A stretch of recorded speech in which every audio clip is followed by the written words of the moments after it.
Dans cette vidéo, nous allons voir comment gérer les caisses, comment créer plutôt les caisses et gérer les fiches de paiement par élève.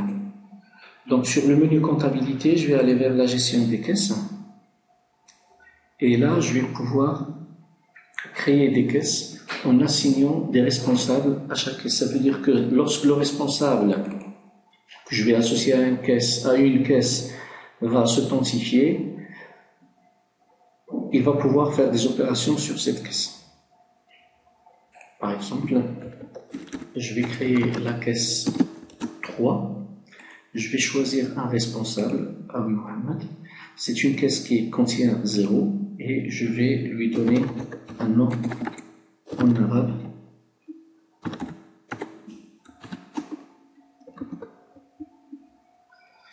Je valide. Voilà, donc on a la caisse 3 qui a été créée.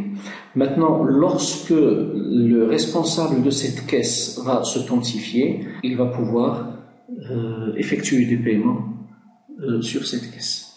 Donc je vais me déconnecter en tant qu'administrateur et je vais entrer avec le compte de cette personne.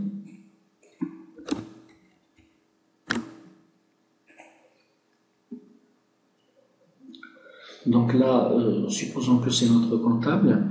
Alors sur la comptabilité, sur les paiements des élèves, il va voir cette liste. Avant de passer au paiement, on va travailler sur la fiche des paiements. Comment le comptable va pouvoir créer les fiches de paiement. Donc, en choisissant un niveau,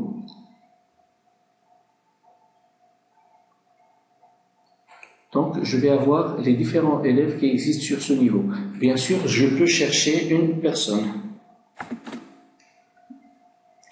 Voilà, à elle.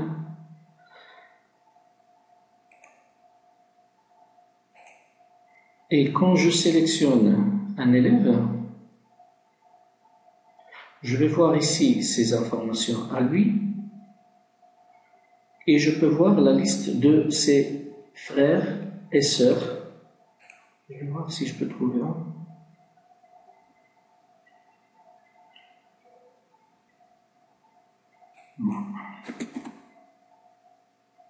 Voilà. Par exemple, cette personne, Abdoun Ramaissa, il est en classe élémentaire 1.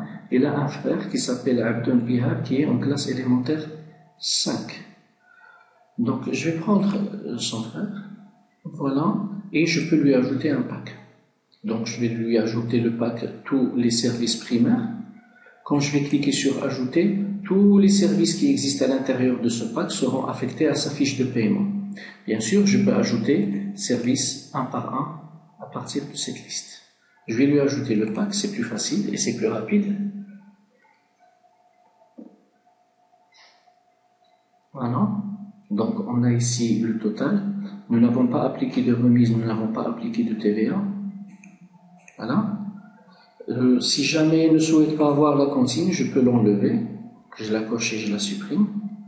Donc, assurance transport, il se paye une seule fois, alors on a la quantité 1. La consigne se paye chaque mois, donc on a ici 10. Je peux la modifier à 5, ça dépend de ses besoins à lui. Et ainsi de suite pour le reste des services. Et si jamais on va lui appliquer une remise parce qu'il a une sœur, je vais l'exprimer ici en pourcentage. J'ai ici le total. Maintenant, la planification va être effectuée à partir du mois de septembre, le 1er septembre par exemple. Et je fais planifier. Et là, sur mon calendrier, il va afficher, voilà, septembre, il faut qu'on paye 500 dirhams de la consigne le 1er et ainsi de suite. Donc là, c'est le calendrier de ces paiements. Les choses qu'on va payer une seule fois seront affectées au mois en cours. Là, on est en mai, alors ils sont affichés ici. Donc voilà, le planning est enregistré. Si je veux modifier,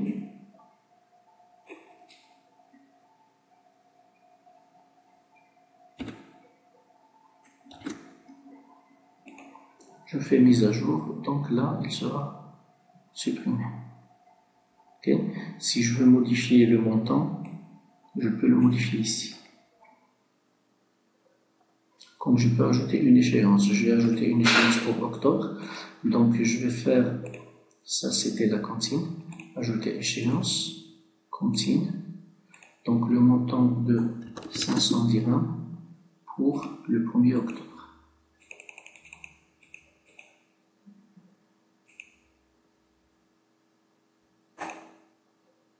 Donc il va s'afficher ici. Voilà. Maintenant que le planning est créé, je peux commencer à recevoir des paiements.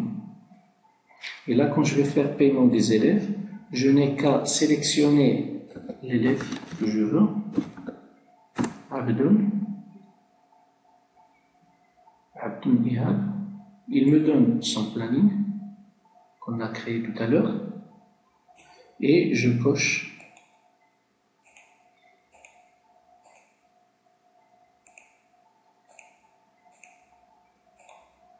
ce qu'il va recevoir. Et là, on va choisir sur quelle caisse. Vous avez remarqué que tout à l'heure, j'avais créé la caisse 3.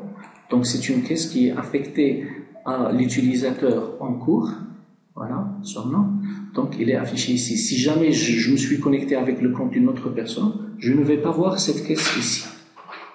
La date d'encaissement, c'est la date d'aujourd'hui. Le montant que j'ai reçu, bien sûr, je peux modifier ces montants-là. Et je fais payer. Donc, automatiquement, ils sont réglés.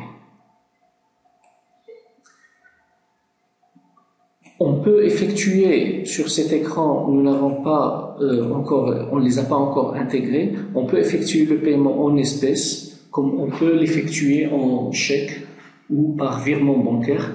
Ça a été programmé, il suffit maintenant de les transférer sur le serveur pour qu'on puisse les utiliser.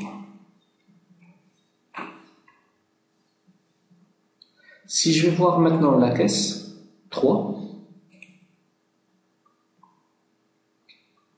on va voir qu'il contient déjà un certain montant. Au début, c'était 0. Maintenant, c'est 3800 dirhams. C'est l'ensemble du montant reçu par le comptable.